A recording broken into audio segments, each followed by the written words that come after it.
if you what the God, why am I having a fucking problem with this? Because there's a fundamental point that he missed. So if you move the magnet over the copper, it works. And if you spin them both at the same time, it still works. But if you spin just the magnet, it doesn't work. Does that sound right? So what the deal is the magnet is actually affecting something within 3D space that the copper is moving through.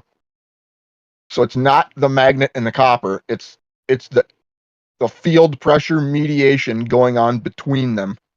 That's what I'm trying to that's what I'm trying to point out here. Right. Yeah. So exactly what I said. A structure. There is structure there. Well, how do you define a field, though? God, what is a field? Ugh. Yeah, exactly. Yeah, it's no science. The modern mainstream science doesn't have any way to quantify it. And if I'm not mistaken, Ken Wheeler was the first person to come up with the term ether perturbation modality.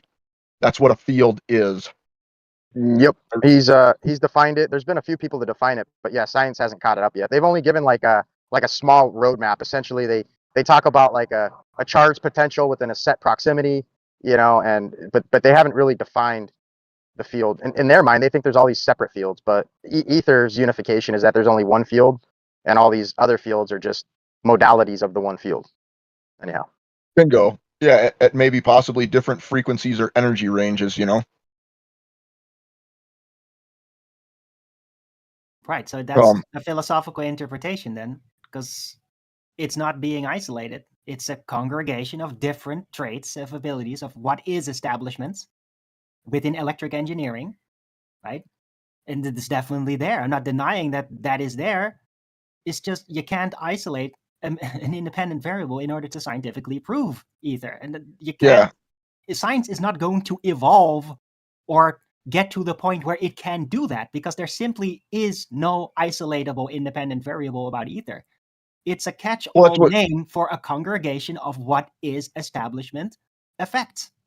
Yeah, well, this is why I like going over it with somebody like you that is skeptical about it and is trying to pick it apart because Well, technically, I'm not being skeptical about it. I'm just being very specific. Or be specific, objective. It's not. It's my paradigm. It's kind of being an asshole, dude. Let's not cut the chase here. Oh well, I mean, you said it, but we'll use that to our advantage here to try. I'm only trying to trigger Arwin. I didn't mean it. It's not going to work. Yeah, I think I burned that out too hard today. Yeah, with your ad homs, definitely. I got more. We don't need to hear more of your ad homs. Thanks. It's not going to amount to anything. I'll save them for later. That's fine. Save your ammo. I know somebody that would just resort to ad homs in the face of a discussion. I mean, that just means you don't have as much grasp on the subject as you would like to, because why else would you? Oh, okay. We're gonna keep going. Okay. No. So here's my logical line of thinking. All right. So space has no properties. I mean, this just seems kind of obvious. Okay, empty space has no properties. So we do this thing with properties. Yeah. So we do this. Well. Yeah. What are the physical properties of space? Yeah. Invoking the background medium without calling it as much. That's what this is the chasing the tail that I'm talking about. There's these emergent properties or whatever, but God forbid you call it a background medium, right? So I'm just you going call through it a background medium all you like. I'm not even against that. Okay, not at all. No, it's cool. I'm just I'm not against the standard assumption that it is somehow scientific, which it isn't. That is all. That is like the only point I'm even trying to make here. So you can't just drag it in. Wait. Your only point is what? Establish like the cause of density vertical passive displacement, right? Which is what initiated this entire debacle, because that's what he tried to do. The issue is you said that ether can't be science, and what you meant to say was ether can't be quantified. I mean, we can. That's not what I try to do. I mean, yeah, we can't control it, but we can see like what its aspects are. Yeah, but you can't isolate it as an effect in order to establish it scientifically. Again, it's a collection of different establishments within electrical engineering and in field theory and all that. But you can't isolate it in order to scientifically prove it. That's all. I mean, by that standard, we can't isolate anying because, like, the idea is that. Well, no. So like if you're hold on. Okay, quick, never mind. Oh, sorry. Go ahead, bro. Fuck it. I need to fucking smoke. I mean, this is a heated thing that I was trying to have at it with Arwin on, but that's cool, bro. You want to chime in? You have something good? Go for it, man. I just want to get this one thought out, dude. Just to follow the simple, logical, step-by-step process into what makes me believe there's a background medium. So this thing with the magnet and the copper. it seems really obvious that the magnet is affecting something within 3D space, and when the copper moves through that thing, it creates energy, right? It produces energy. So if like I said before, just to go through it again, if you spin the copper in the magnet, it works. If you move just the copper, it works. But if you spin just the magnet, it doesn't work. So it's not like, the motion of the magnet spinning is doing anything to the ether. The magnet, where it is affecting the 3D space. Now, that to me is an illustration that there's something going on, and I don't know, this guy. Most people Absolutely think that something's going on. I'm not denying that. Most people think that a magnet emits a magnetic field, but that's not the case. It's inverse to that. There's an established magnetic field, and the magnet does affect the 3D space background, creating a point source that creates a well or an opening, if you will, into that background medium. Now, the copper windings have to be wound. Can't just have copper non-properly configured and expect to have induction. It has to be wound, a certain way and then depending on the windings is going to determine the output. I mean, there's a little bit more going on there, but yeah. Yeah, interesting. Those are the details. Thanks, Dieslow. I appreciate that. Yeah, no worries. And even getting into electroculture without a magnet creating some sort of a point source field you can do, but it has to be a specific configuration, a specific geometry of that antenna, if you will. I have those, the right geometry in my garden because I got it from Ken Wheeler. So right there, you got no magnet, but yet you're affecting the already existing magnetic field. Yeah. So that's interesting with the angles of these copper wiring. I'm instantly thinking of vortex geometry, and I mean, so it's got to be vortex geometry, right? I mean, So now we're cooking with Crisco, if you ask me. So we've got this vortex geometry that is the geometry that allows us to achieve this effect. And so it doesn't work without the geometry. So not only is the physical matter in 3D space an essential component, but the arrangement of that matter in the 3D space. That's really interesting. Yeah. Yep. There's a certain archetype form to create that, what's called a dielectric reflector, which is essentially an inside-out magnet, which is essentially an AC generator. But going back to Arwin's term as far as ether being scienced, like from that perspective, you would have to be a pure materialist to say something in that regard. And the more accurate way to say it is that ether cannot be quantified, which it can't. You can't quantify the ether, but that's not a denial of the ether. The ether isn't a thing, but that doesn't mean that it doesn't exist. You have to understand that, and from the mainstream perspective, in order for something to be a thing, right, it has to partake in some sort of physicality, either within, influencing a field or being a particle. And oftentimes it's associated with having some sort of material existence, being a particle, which it's not.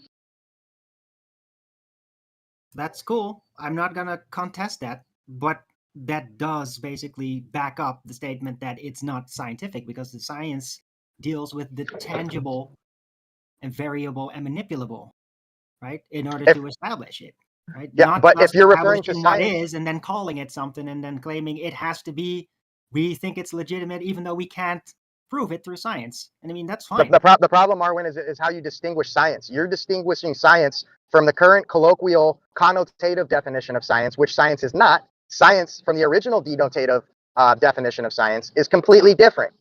So depending on which definition you're choosing, right, which I thought you're kind of going against the mainstream, but it seems like you're kind of dipping both toes in both pools here, because you're not able to distinguish the difference. And that's the problem I had with you, Arwin, and why you triggered me, because you're not drawing the conclusions accurately. No, he's unsure, and he can't admit that he's wrong ever. He has a problem with that. With anything, yes, that's very true. He's always right. He's never wrong. He's never willing to concede to anything. That is another point that I have of contention with you, Arwin. He can't concede. Sorry, I didn't mean to interrupt you, but exactly. Yeah, he cannot concede. Can't be right about everything, Arwin. It's not an argument. Nobody's right about everything, but gotta remember that. We all make mistakes. We're all mortal. Or at least I think some of us are, but most of us. This goes all the way back to old alchemists being, pigeonholed and shunned and, especially persecuted by the church and by religious people. Where in alchemy, you've got your basic elements of air, fire, water, and earth, but the fifth element has always been ether. And so this idea is traced all the way back to Rene Descartes.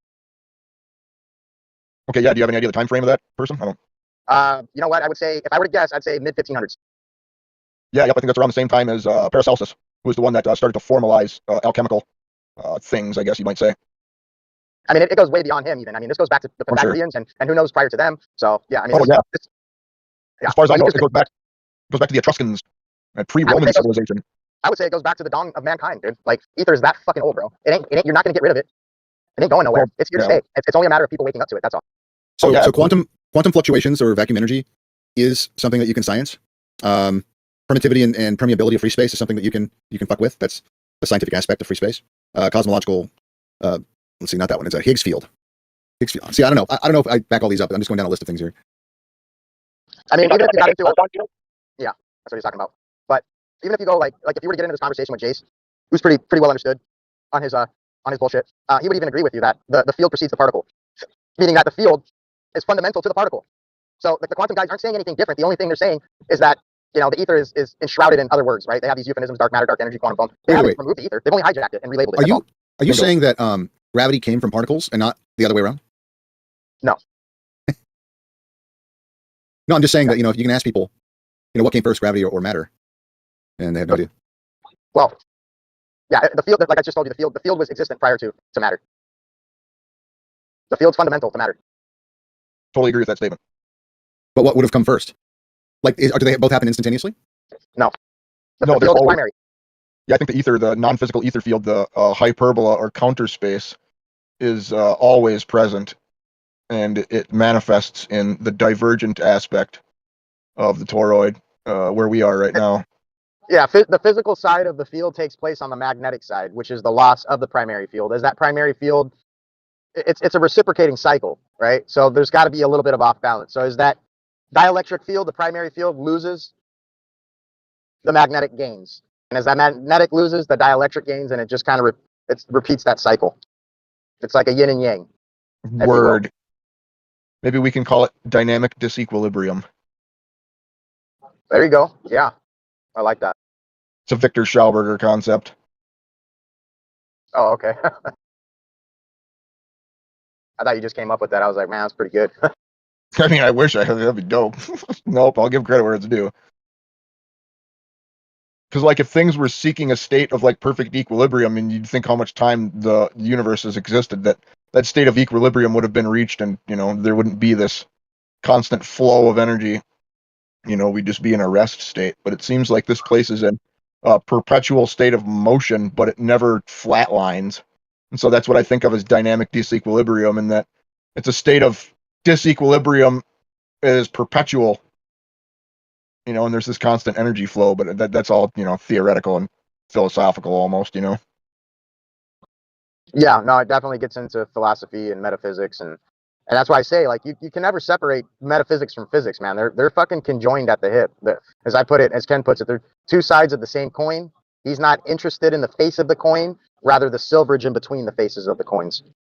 Well, I can also argue that if this is true, right? If ether is true, then pretty much all of the science that we have performed thus far in mainstream, like, none of it's science.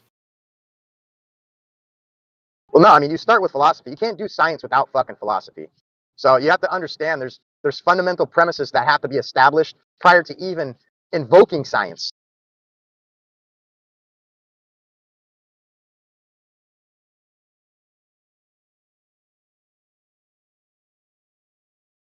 Yeah, it's a real simple concept that has a lot of implications. It's called field pressure mediation. And trying to quantify it and put numbers on it and stuff like that is just next to impossible.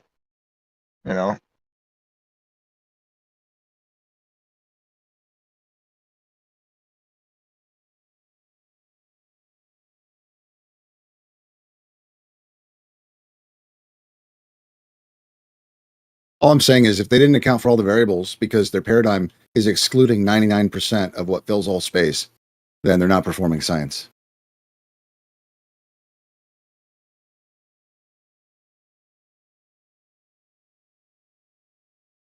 Well, in their mind, you're never going to be able to account for all the unforeseen variables, and that's why they say science never proves anything. And for all they know, it could be fucking fairies and unicorns guiding everything. On the micro scale. It gets real stupid, and they just kind of doubt themselves, which doesn't seem very productive. It's actually quite simple. They've just hijacked the word evidence. but actually they have zero evidence. They only have make-believe models based upon ideas and calculated and measured upon interpretation. But there's nothing, there's no evidence. There's nothing clear about it. There's nothing that is publicly available, etc. Well, they say that if you can't quantify it, it just simply doesn't exist, and it's just, you could just disregard it. And when we speak in terms of things like quantum being non-quantifiable, this is kind of why they disregard it. But they fail to realize that not everything is quantitative. We have qualitative attributes to things. Like magnetism isn't necessarily a quantitative rather than a qualitative thing. And they just simply disregard these sorts of differences, and that's why they're materialists, right? So, well, there are many different type of labels, but I agree. They reduce it to quantity, and they just want to destroy the entirety of what quality is. And they also want you to imagine that quality and quantity is like in opposition and paradigms, like a false dichotomy, or but a true dichotomy. But really, yeah, like you can have apple. Sure, we can call it a specific apple, and we have this now specific apple that both me and you can buy the seeds from, and we can grow them. But what they don't realize is that although we can create quantities of the same supposed species of a apple having the same seed, qualitatively, the apple will taste completely different when it is grown where I put it compared to you, even if you are my neighbor farm. They don't get this, and they don't want people to realize this. So you buy my apple here, same type, in the fjord, and I buy your apple, same type. Some farm countryside, maybe just 2 hours away. They're gonna taste different. oh yeah, I mean, what about the soil? Would you grow it in? What about, what about the water quality? I mean, there's going to be differences regardless of the phenotype. Environment plays a part. Yeah, it's called terroir. It has a name for the conditions in the environment where you grow something, typically associated with wine and grapes. Yes, Dieslow, precisely.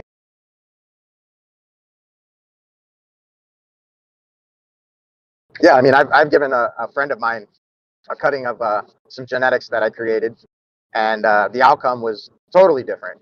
I mean, the amount he yielded, the taste, the flavor, the smell. The only thing that remotely remained the same is the visual quality of it. Like it's had similar features and such, but totally. I mean, it was a lot more different than it was the same. Let's put it that way. And it all came from the same genetics. From a clone? Yep. Wow, that's interesting. That would be proof positive of the terroir concept. I mean, it's been proven with grapes, I think, for wine, but that would even further prove it, really.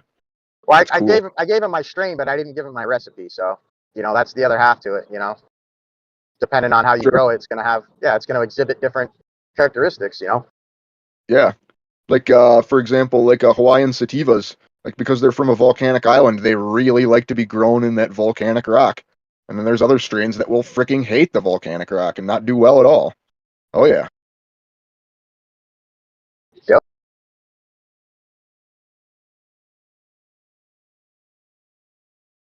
Yep. This is where we get into adaptability and stuff like that. But anyways.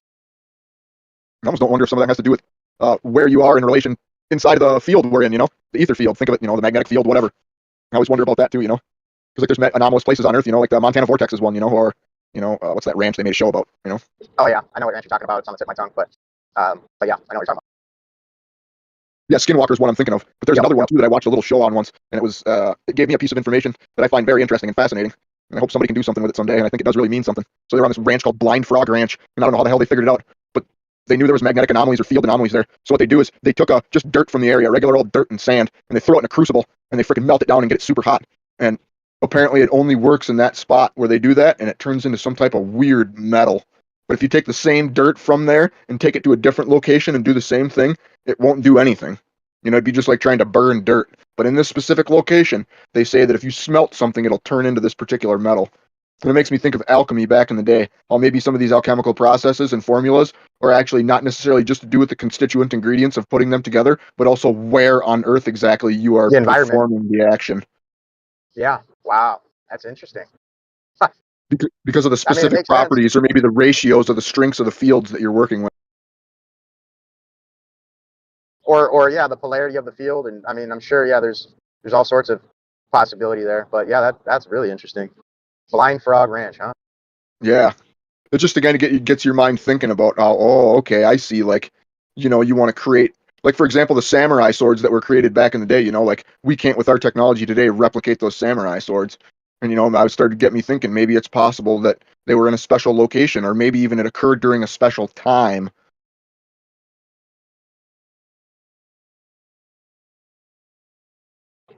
Huh. I mean, that could even tie in with Roman concrete and all sorts of other possible stuff that can't necessarily be reproduced. Yeah, damn good point. Interesting. I didn't think of that.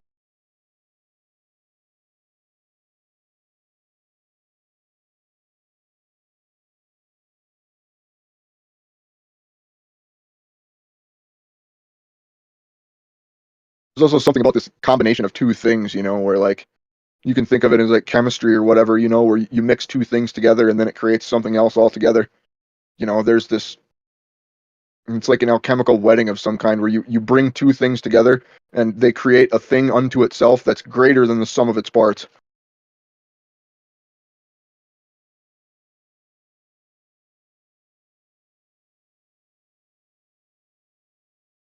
Maybe colors is an easy example, like mix blue and yellow and you get green, and green is a thing and a color unto itself. But it was created using two individual different parts.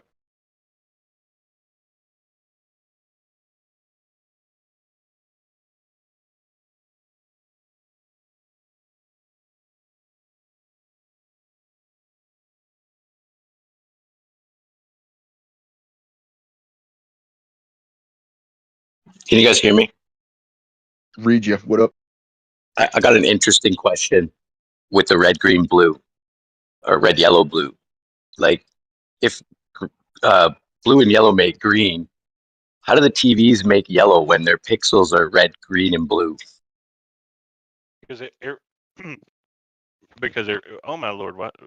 There. Oh yeah, I'm talking. Okay, sorry, I thought it wasn't working. Yeah, we got you. Because every color can be made with red, green, blue. Those are your primary colors. No, red, yellow, blue is the primary colors. Red, yellow, blue, because blue and yellow make green. But your TV pixel is a red, green, blue. How do the TVs make yellow?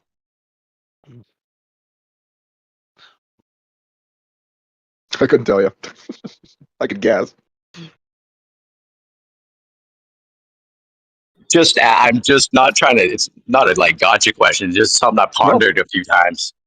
I'm like, it doesn't make sense to me. Red and green light make yellow. So there's differences in what the colors that you mix are when you're using pigments versus light. So if you mix all colors together, you get black. Thank you. If you mix all lights together, you get white. Yes. He threw me off. I had to go look that up for a minute because he said that, and I'm like, you're not like, I dated an art student from SCAD, which is like the premier art college in America, next to Rhode Island, RISD. So like, dating a SCAD chicks, you said that shit, and I'm like, wait a minute, you just fucked with my whole knowledge base. Yeah, RGB is for light. It's the primary colors. Thank you, gentlemen. That was entertaining. Yeah, because light-based is considered additive type, whereas pigment-based is more subtractive in terms of like the way that combining the colors works.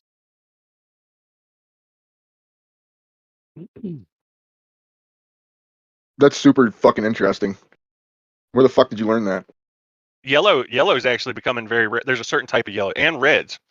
So in the art world, not that this matters, we just happen to touch on it, but in the art world, basically your taxi cab yellow and your lipstick or your hot rod red color, the process by which they're made is the resources and the minerals are getting more and more rare, and so they can't produce them anymore. In fact, the college suppliers around the campuses at SCAD are the prices on that yellow and red, which are primary colors, by the way. Like the primary color, yellow and red, are getting fucking harder and harder to source. Like we're running out of material. It's just an interesting thing. They're gonna have to start manufacturing paint differently.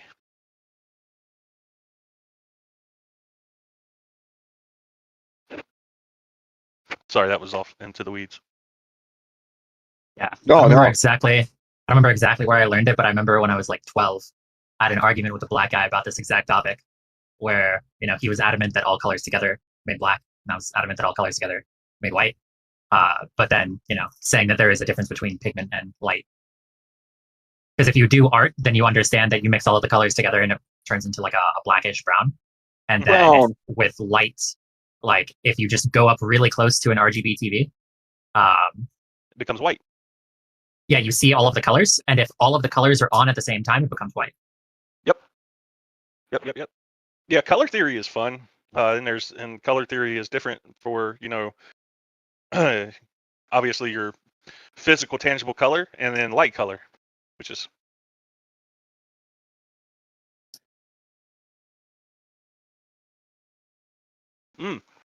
royal purple too. That's another one. Have you ever seen how that one's made? That one's actually disgusting.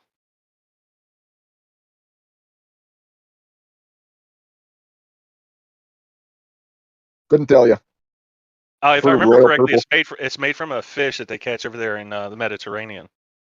If I remember correctly, yeah, the purple, the magenta purple. Yeah, I think. Yeah, purple is like one of the most expensive colors, if not the most expensive back in the day, because it was the hardest to create. Like purples and blues, I think. Yeah, the royal colors. They were considered royal because they were expensive. They were hard to. The dye. In order to manufacture the dye required, a chemical process that you had to know. Plus, you had to catch the fish. Plus, it was disgusting and it smelled, and so you needed space. That was alchemists back in the day making color pigments and shit.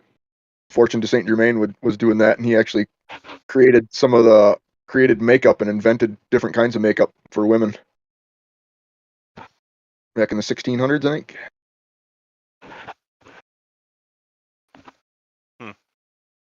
So what's the topic today? I just got done with a job interview waiting on another one. What are we talking about in here? We were talking about Aether a little bit. But other than that, yeah, then we got into the colors. And I'm just happy there's people here. Thank you. I like it here. I'll definitely be here for the Prezi later, where we can all brush up on our celestial theodolite. Yeah, surely this week is the week that it'll happen. Oh, ye of little faith. I have pattern recognition. We've established this. Indeed. Somebody else asked me that too. I posted like a link or whatever to the saying that it was going to happen, and somebody was like, "Can you promise me it's going to happen this time?" It's funny you say that too, because it was somebody else, and I said yes with 51% certainty. Yes, it has not happened more times than it has happened. There's been more weeks where there is a promised theodolite events. We can't do that now, because I mean, if I started doing stuff like that, I'd be like, well, there's a lot more weeks that I haven't gotten laid than weeks that I have got laid. That'd be a real negative way to look at my life. Yes. Don't worry. We'll get a really quality presentation, I think. Yeah, I just want to.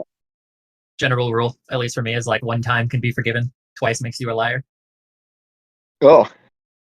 I heard a law enforcement officer say once, and you can apply it to a lot of things, that once is a fluke, twice is a coincidence, and 3 times is a pattern. Yeah, you could say a 3-strike rule. It's either 2-strike or 3-strike. I like that. I like once is a fluke, twice is a coincidence, and 3 times is a pattern. I think that's generally pretty good. Yeah. But not, don't apply it universally. Like, if your girlfriend cheats on you one time, that's enough. Just go. Huh? I was just trying to be funny, I guess. I don't know.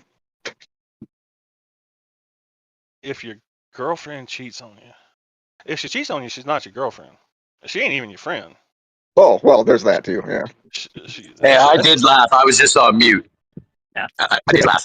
If the woman that's opening your fridge on a daily basis is handling another man's sausage, then she needs to go sleep on the street. How's that? Are you happy now? It was more about the pattern recognition. In that case, you don't need a pattern to know that once is enough. Yeah, indeed. Because in that sense, it's like most people are not capable of doing this thing. So if somebody has any inclination of being capable of this, then it doesn't matter if it was a one-time occurrence, because that one-time occurrence is evidence enough. Yeah, it's a symptom of an underlying issue.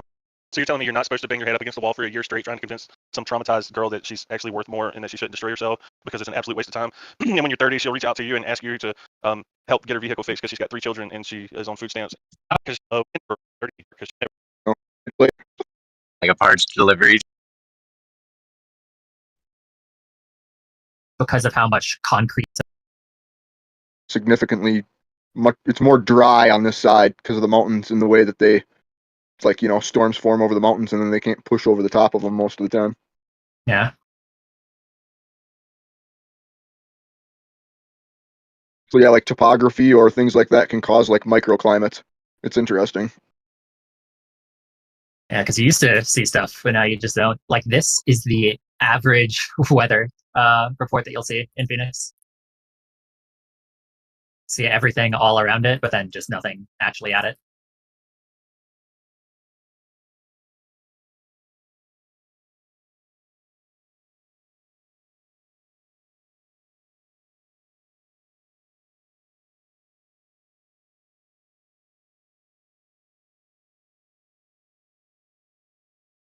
What's the subject we're discussing now?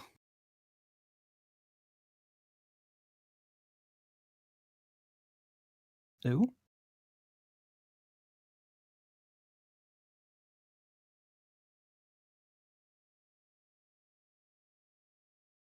If I want to elaborate on this Phoenix point and tying it to a greater point is that a lot of the like lefty bros in Phoenix will be like, oh, it doesn't rain anymore because of climate change, global warming. But like, it's specifically because of a local phenomenon that is going on. And if you get outside of the city, the temperatures are just as cool as they were, 30 years ago, and you get just as much rain in like Maricopa, which is a city down below. You mean like the microwave activity that's been registered? I don't know where exactly that was, but I heard that was being perceived. These weird distortions, like circular distortions. I mean, there's obviously all of the EMFs, which like are but another factor, type. But because EMFs, I mean, they're readable, but they're not gonna noticeably like create completely different weather patterns because they're usually not strong enough for that. So there's something else going on. Yeah, no. What I was saying is like the biggest thing in Phoenix is that because everything is being developed into concrete and asphalt, it's creating heat islands because the concrete and asphalt absorbs and contains heat. It's like a sponge for heat. So everything is just so much warmer on average, which makes conditions for storms become unlikely. It is inhospitable for rain. It's a heat fault. I mean, they have these issues like in the middle of Spain too, right? That because in the middle of the big cities, like the whole city just keeps absorbing the sun's heat all day long, and it just becomes totally unbearable outside. Like way worse than outside of the city. Yeah, and this is also another big thing that's not really looked at in terms of people that are like, oh, climate change, oh, global warming advocates, is that the spaces in which these temperature readings are taken at are most often in like cities and places that get developed over time. So these places are getting warmer because of the heat island effect, and they're not getting warmer because of warmth throughout the entire climate of the world. No, not an external heat increase. It's a local heat increase because of the terrain. Yeah. But I mean, there's like barely any people out there that are like climate change proponents or whatever that even care about the science. They're just wielding these rumors, and they'll just take anything to say it's happening. Like any change would be climate change according to them, right? Well, yeah, no, for sure. It's definitely a religion. That's why they changed it from global warming. It was global warming, and then it became climate change because they realized that we were going through a period of cooling, and they couldn't say global warming anymore. And so they're like, "Oh, climate change. We'll just redefine it all of a sudden." It came out of nowhere. You know what I mean? Part of this, Al Gore. But even before him, it was already on the map, activists. And there's a lot of good points. I mean, single-use plastics are fucking horrible. Like, we should get behind that. Yeah, but that has nothing to do with some of their points. But that's not like leading up to a catastrophic climate change, right? Which is the entire premise of that idea. It's already catastrophic. Pollution is absolutely. What are you talking about? There's garbage islands, bro. It's already catastrophic. Yeah, but that's not the same thing. Like, no, though. we don't need to be taxed. We don't need to be paying a carbon tax. That's a bunch of bullshit. All right, that's a bunch of bullshit. Just need to clean up the place. I am like an environmentalist, like for a long time before this climate change became such a scam, top-down feudal scam. And I totally agree. Like, I want things to be clean. I want all food to become organic and to find a way to do that. And I want soil restoration, and I want more durable ways of dealing with plastic. And plastic shouldn't be a mass consumption product at all. It should be treated as a much more durable, specific material that, like, when you do it, you're going to use that forever, and not just like stupid little plastic bags for your daily groceries or something. Yeah. So, single-use plastics, but like, Your food issue? Every single one of your cities is completely capable of being self-sufficient. But when they plant, they don't plant anything. And it's all done under the guise of wildlife management. Right, so we don't plant food in the cities because of wildlife management, because we don't want wildlife coming into the cities and causing wrecks on the roadways, trying to get to the food that we planted in. So there's no food planted in the cities. There's actually ordinances and laws against having types of gardens in city limits, chickens. You're talking in about city the US limits. right now, because that's not happening over here in Europe. Like there's plenty of food gardens and all that in cities. It's actually a okay, well, I guess we would just talk past each other then, because Right, I'm always discussing America. I do not discuss other countries. There's other countries inside America. No, but I know like the US has some crazy ass nonsensical laws. They're like restriction and like laws against raw milk. I mean, raw milk, you can't sell it here in the supermarket, but you could definitely just go get it at the farmer, no problem. I heard stories that in California, if you try to just sell it locally, they come in with a SWAT team and shit. That doesn't happen here. Yeah, they want to cut, they want to cut. So, California does not like entrepreneurs. Right? It's that simple. California is anti-entrepreneur, very much anti-entrepreneur. California is a very democratic, whatever. It's like communist. It's communism. Right. The unions have control there the in a lot of ways, but not just the unions, the fraternities from colleges. They have a lot. They regulate the hell out of the small business. Like even the contractor who just wants to work on people's homes is regulated out of the industry, so that only people who can afford the tens of thousands of dollars every year in fees, maintaining the licensing and the regulations, et cetera, can even think about doing it. And that's not even what they have to have for their bonding and for their licensing, because like a contractor's license in Tennessee required $25,000 in trust. Right, in California, it's gonna be more than that. So you have to put that, and then you have to have bonding up to a certain amount, and you have to have your insurances up to a certain amount, depending on what you work with. Those are recurring. Some of those payments, some of them are annual, some of them are monthly. And so you're literally talking about $60,000-$70,000 a year in order to maintain your business, just in the taxation from local, your city, your county, your state, and your federal. And then you got your income tax on top of everything, and then you've got to charge your sales tax, all your stuff. You get caught not doing that. You got workers' comp. I mean, it's ridiculous. And people wonder why it costs $20,000 to remodel their bathroom. It's like, okay, sorry.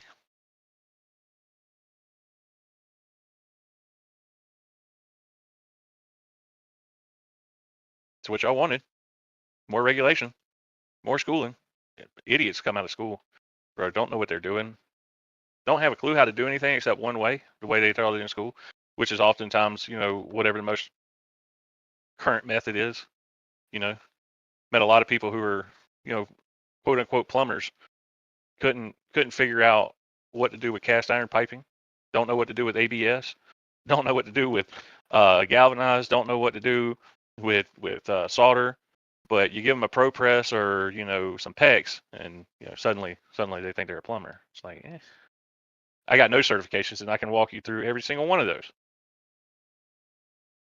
A good old boy system where people were quote unquote grandfathered in, that everybody likes to rail against, I would contend is far superior to the education system. I have walked circles around those people who come out of school so many times. And so do the uneducated people I know. Some of the best people I've ever met in the trades dropped out of school in like the 7th, 8th grade.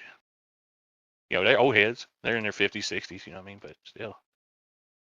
Right, but they drop out because they just don't have time for all that nonsense, and they want to actually continue their own personal learning curve, and they just can't do it in a school system. Right? And if you then have the opportunity to break free from that and actually develop serious things, serious knowledge, then then I would do that too if I had that opportunity. I agree. I could be running my own shop right now, but I work for somebody else because it's way easier, and I just get to have fun playing with cars all day.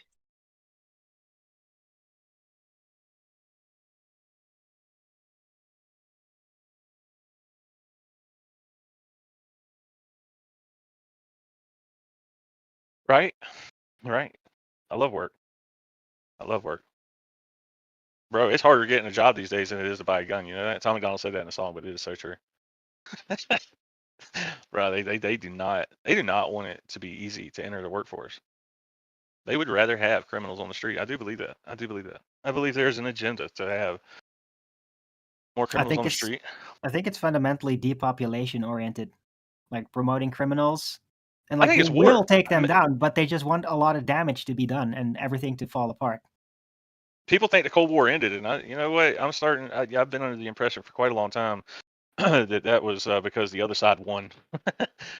Because since then, that's when they created all the regulation laws. That's we become far more communist since supposedly winning the Cold War, and it has done nothing except slow down our progress, slow us down, so that the rest of the world could not only catch up but surpass us to the point where China is going to be they're going to have double our military strength in 10 years if we don't speed up. It's Maybe insanity. though, a lot of what they do is actually bluff. No, It really is in a big way. We know. Listen, this is not. I do not watch what y'all watch. I've shared some of the channels I watch, but I don't share conjecture. All right, I'm talking about what we factually, even as a private citizen, you can fact check and know. As far as what China has in their arsenal. Now, most of what they have in their arsenal cannot compete with what we have in our arsenal right now. But if our rate of growth and their rate of growth stays equal, then they will double us in about 10 years. That's how fast they're moving. That's how fast their infrastructure is. They built 3 nuclear power plants. 3. Yeah, that's quite interesting what you say, but I'm going to go with Arwin here. And at the age of 63, I've seen the games and heard all the threats and the posturing and that. And no, it doesn't matter what China does. They could have a gazillion weapons or whatever. No one's going to be having a war where it means we're going to have a new world map. That's not happening. Okay, it's controlled. It's continued fearmongering for the taxpayer, let's say, whilst they're amassing their money in their pockets. These weapons are not going to be used unless they create little illegal wars just to keep the fear going. China is not a threat to America. America will destroy China right now. 10 years later on, they can still destroy China. Do you understand what I'm saying? If that was going to be a case, that is not couple true. of bombs, boom, boom, boom, China's finished. Russia, boom, boom, boom, you're finished as well. And